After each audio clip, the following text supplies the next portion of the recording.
Welcome to Pindar Poetry. We hope you learned something new. You're starting on an iPhone 14. First, make sure iOS is current so settings match. Open Settings and scroll to Camera now. Once done, pause. If the camera app is open, close it to force the system to apply changes. This avoids cached options and ensures the HDR toggle appears.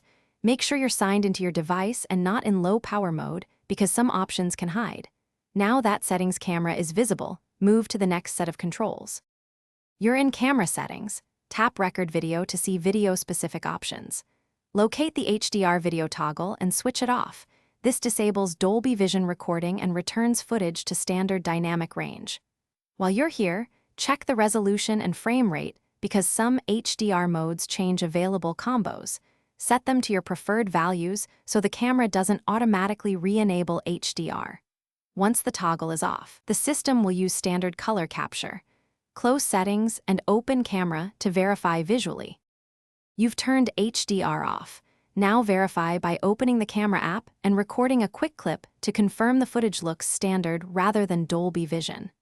If HDR still appears or the toggle reactivates, restart your iPhone to clear temporary states and check the setting again. Make sure low power mode isn't forcing behavior changes. If problems persist, go to Settings General Transfer or Reset iPhone, reset all settings to restore defaults without erasing data. Then repeat the steps to disable. Thanks for watching. Consider subscribing if we helped you.